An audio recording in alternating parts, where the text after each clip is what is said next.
Just recently, I learned that newspaper and magazine writers are increasingly being paid a small amount for their writing. And the reason for this is because the bulk of their income is then coming from how many clicks their article gets on the publication website.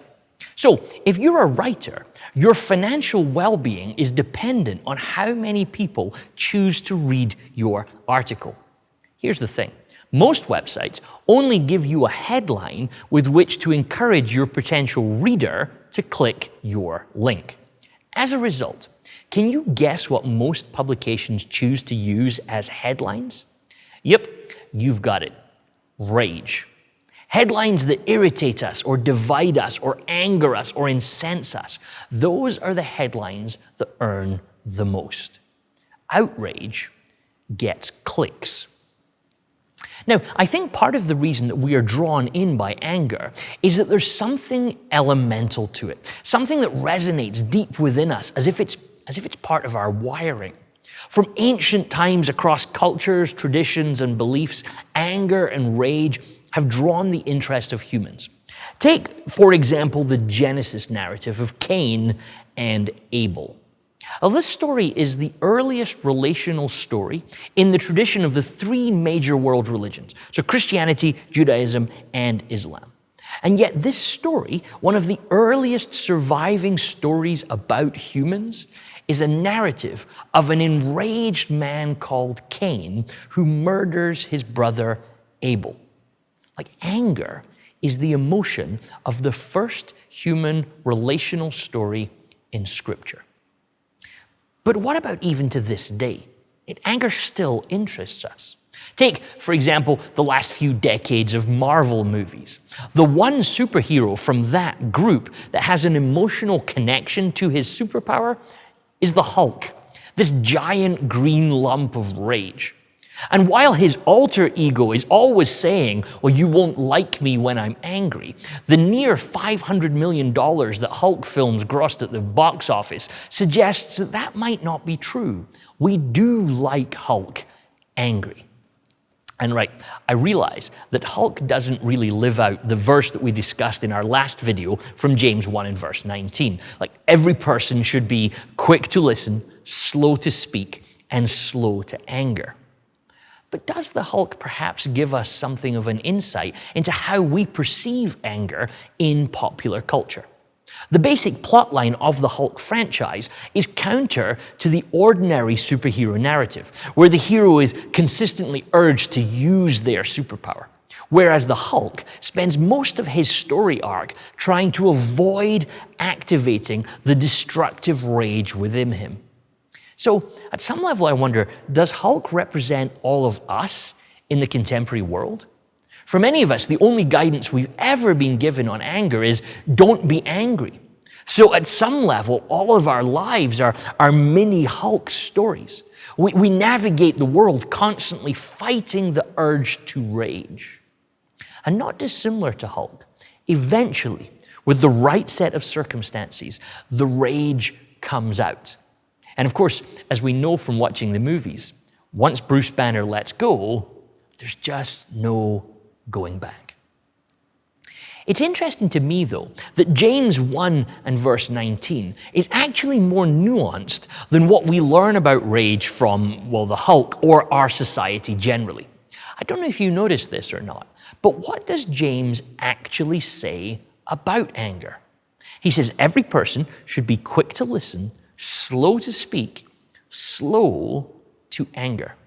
Do you notice that he doesn't say what we might expect the Bible to say and what we're always told? He doesn't say, don't be angry. Rather, the biblical advice is, don't get angry quickly. However, that's not actually the end of James's thought.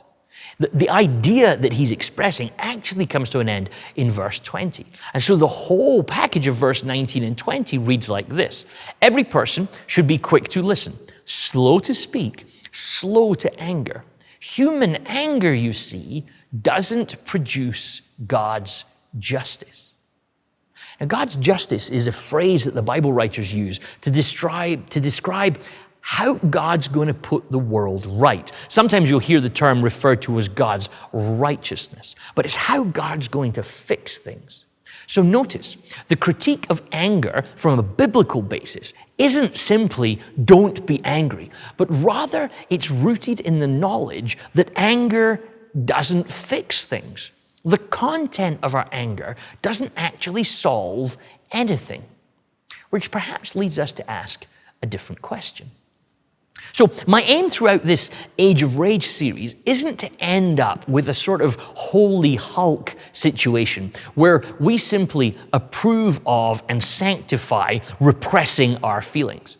I think the current behavior of Jesus followers around the world gives us some evidence that we've got as many anger issues as the next person, if not more. So I think we need something a little more than simply don't be angry. Rather, I want to scratch at James's problem with anger. The question essentially being, what does it achieve? Now, to understand what our anger is achieving, I think there might be a different question to ask. Specifically, the question, why? Why are you angry?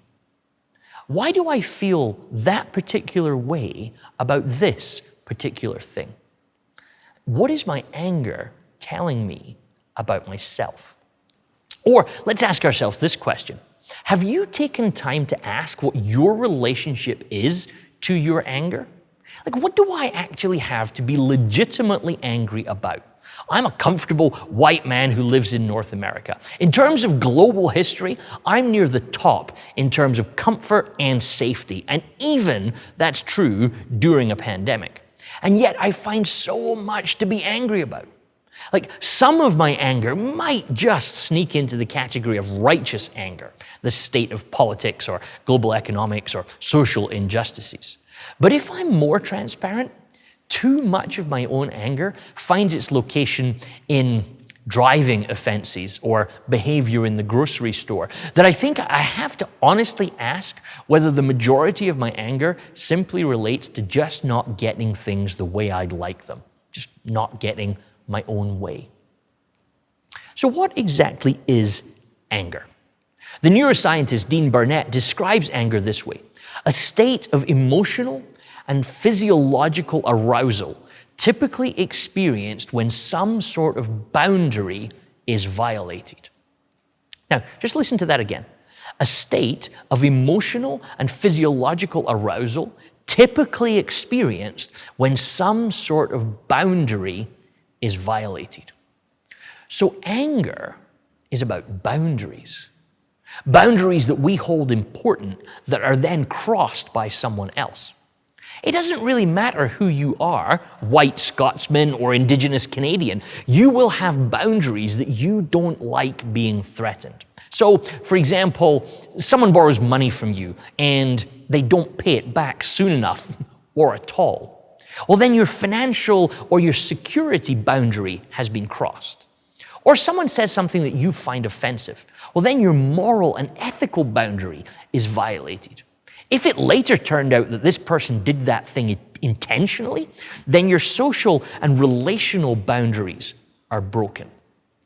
Now, at an organic level, what's probably going on here is some sort of survival mechanism. In the strictest neurological sense, anger is a response to a perceived threat, an emotion that our ancestors probably used to stay alive in the face of, attackers with their club or, a predator with big teeth.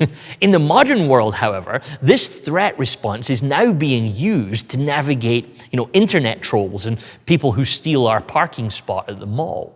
Like, we might not be in physical danger, the same sort of danger our predecessors were in, but our reputation or our social standing being threatened often produces the same result: rage. So let's take this notion of anger as boundary violation and add it to the human experience. And it instantly becomes more complex because humans, well, we don't operate as individuals. No, humans are tribal. We like being in groups, and particularly, we like being in groups that have shared morals and values. This gives us a sense of belonging and security.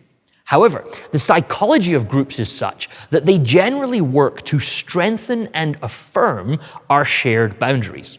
This is what Jonathan Haidt calls our moral matrix, where once we find our group, we find ourselves increasingly divided against other groups. We become more entrenched in our thinking and more likely to be blinded to anything that might threaten our boundaries and our perspectives. In this type of situation, if you can try to imagine it, our perspective on the world ends up being divided into those who are for and those who are against. And when those who are against do anything that threatens those who are for, it's eventually a recipe for, yep, you guessed it, outrage. So is the anger in the world today being driven by the increasing wall being constructed between us and those we disagree with? Are we becoming more boundary sensitive than ever before? Have we taken our ability to listen to different perspectives and traded it for border patrol who ensure that our boundaries are not crossed? We live in a world where online algorithms enforce our confirmation bias to the extent that we rarely encounter ideas we disagree with. Meaning that when we do bump into something new, a different idea, it seems more shocking, more infuriating, more enraging, and more likely to entrench us in our tribe. For example, if you consume news from an exclusive source, it's an almost certainty that you are being shaped to view those of a different political bias negatively. Is it really possible that we could change our perspective on other humans and decrease our rage towards them simply by occasionally watching a different news outlet? There's this scene in the book of Joshua where he encounters a messenger from God. In chapter 5, Joshua opens with a question pulled right out of the 21st century. Joshua says to this messenger, "Are you for us or for our enemies?" Essentially, Joshua asks, "Whose side are you on?" To which the man replies, "Neither." Quick to listen, slow to speak, slow to anger. In the year 522 BCE, the prophet Daniel was in captivity in Babylon, where he was tasked with serving the pagan king Darius I of Persia. It was roundly understood by the Jews that they were in this exile because of their rank and file disregarding of the way that God had advised them to live. But in Daniel chapter 9, there's this prayer recorded by Daniel. Daniel, who has carefully, cleverly, and cunningly lived out his loyalty to God while serving a foreign king and nation. The text of his prayer reads like this: "I prayed to the Lord my God and confessed, 'Lord, the great and awesome God, who keeps his covenant of love with those who love him and keeps his commandments. We have sinned and done wrong. We have been wicked and have rebelled. We have turned away from your commands and laws. We have not listened to your servants, the prophets, who spoke in your name. We have sinned against you. The Lord our God is merciful and forgiving, even though we have rebelled against him." Now, at first glance, this isn't an overly remarkable prayer of confession, the sort of thing that you kind of regularly encounter in religious life. We have sinned, we have rebelled, we've not listened, we've done wrong, we've been wicked, we have transgressed, we've turned away, we have been unfaithful, we've refused to obey. It's pretty standard stuff, right? But here's the remarkable bit about this prayer. It's that Daniel's praying it, and that Daniel is praying it continually using the word we. Every single confession, he says we. We have not. It's all we, which is remarkable. Because if you read Daniel's story, absolutely none of the stuff he mentions in his prayer applies to him. And I mean none of it. Like, he hasn't sinned, he hasn't rebelled, he hasn't done wrong, he hasn't been wicked. In fact, quite the opposite in Daniel's case. Daniel has persistently chosen to be loyal to God in the face of relentless pressure to do otherwise. Relentless pressure that includes, you might just remember, a night in a lion's den. Yet, when he comes before God to pray about his people, he never once says them or they. He says we. Now, this is not how I seem to be wired. I like drawing an us v them sort of line and pointing out clearly that I am not them. And as much as I try, I so often find myself drawing my own lines, my own boundaries. And those become the battle lines, the places where I rage and fight to get my own way. But Daniel offers a completely different model for our society by crossing the boundary line and by refusing the polarization and including himself amongst those who are behaving so differently from him. Rather than being angry at the people, who, by the way, these people's behavior is what's keeping Daniel in captivity. Rather than being angry at them, he prays, not simply for them, but with them, as one of them.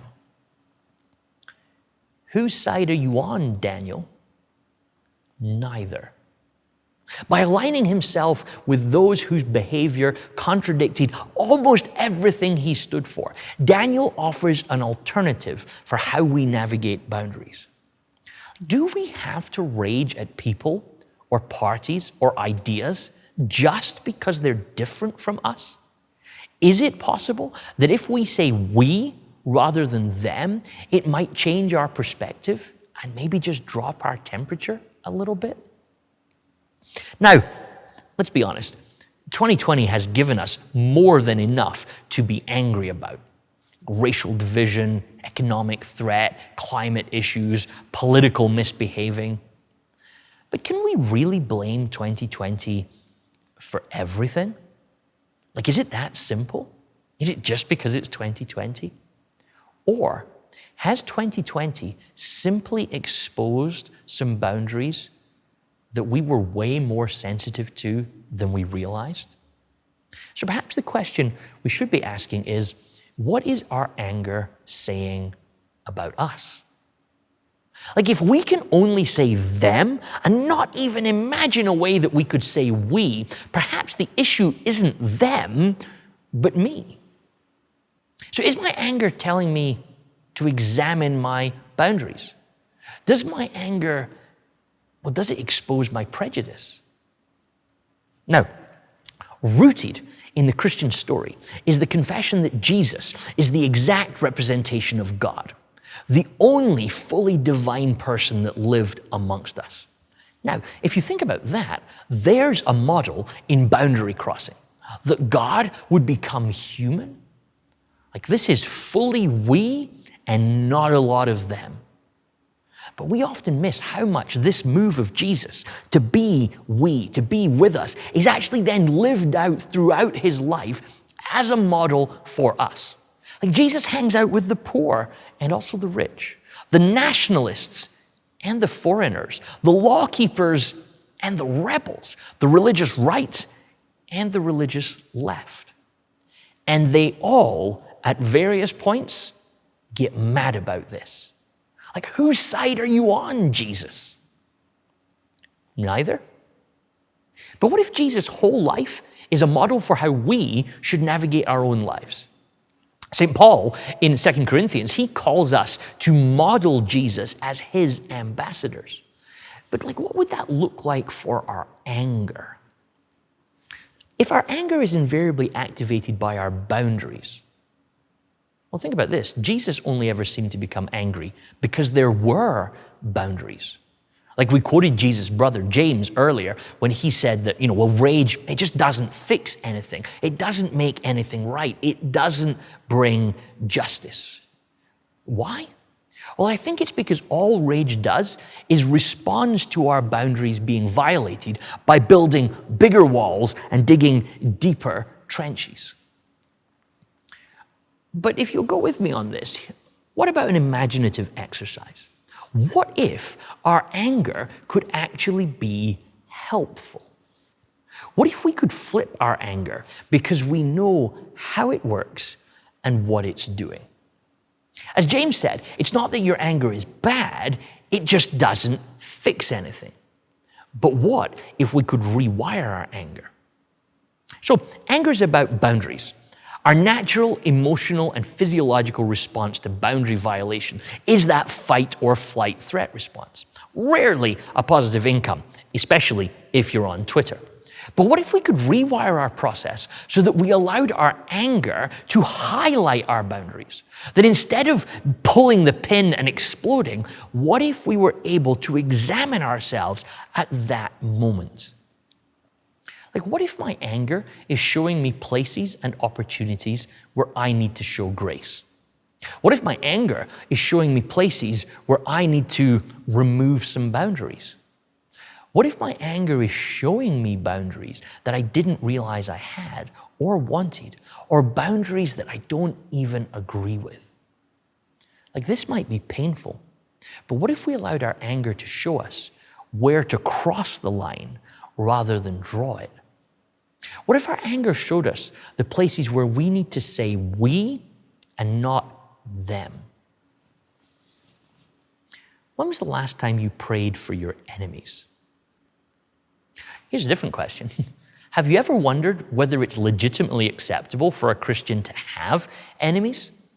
Like, Jesus advised us that we should love our enemies. Like think about that. Like, how does that actually work, Jesus? Like imagine that at a party. Oh, this is my best friend, Dave. Oh, and you must meet Brittany, my most treasured enemy. Of course, actually, Jesus is being really sneaky here. Because if you actually did love your enemy, might that not mean that they're now your friend? See, I think that anger gives us a genuine opportunity to ask why. Why are you angry about this? Like, are you okay that you're angry about this? Maybe a question, is Jesus also angry about this? Or would you just like Jesus more if he was also angry about this? And if you're angry about this, why are you not angry about that? Why is this boundary important to you, but that one isn't? And now, you realize, of course, that the boundary is actually just another word for law, for the rules, the demands, the expectations that we put down, all the time thinking that this will make us right and everyone else wrong. So boundary is just another thing faced down by grace. Our anger builds boundaries and walls and laws and the gospel. This message about Jesus, it comes to us, and as it says in Ephesians chapter 2, it breaks down walls. You see, for Jesus followers, for Christians, I think this is a difficult time. Because we've actually jumped into the polarization. We've taken political sides. We've expressed our outrage, and we've too often failed to offer anything to our society that suggests we're trying to model the way of Jesus. Too often, we've actually added fuel to the fires of division. For many of us, the move from law to grace hasn't actually been one of removing boundaries, but just rather redrawing different boundaries or marginally lowering the walls. But grace calls us to examine the boundaries entirely. Our anger says, only people like me, this side of the line. The grace of Jesus says, there is no line. Grace only says, we. So the good news of Jesus is that it doesn't matter what side of the social or political or racial, gender or economic boundary you find yourself on, because you can't reduce Jesus to a side. That's not what following Jesus is about. So if you're the type of person who wants to follow Jesus, or you're the type of person that says you're following Jesus, and you're finding yourself angry about those people crossing your boundaries, the question the Bible wants to ask us is not, why are you angry? But rather, why do you think that boundary matters so much? Like, we live in a world that increasingly seems to be energized by tapping into our rage, our inner Hulk. It does that by dividing us up and giving us something to be outraged about. But Jesus' imagination for us was for something different, something that erases those boundaries, those touch points of rage, and invites us not to see each other as we and not them. That's what grace does. It invites us to see an alternative to rage. We live in a world that increasingly seems to be energized by tapping into our rage, that inner Hulk. It does that by dividing us up and giving us something to be outraged about. But Jesus' imagination for us was of something different, something that erases those boundaries, those touch points of rage. And it invites us to see each other as we and not them. That's what grace does. It invites us to see an alternative to rage. Because remember, friends, anger doesn't fix things. And that's why, at this moment, more than ever, we need St. Paul's common blessing: grace and peace.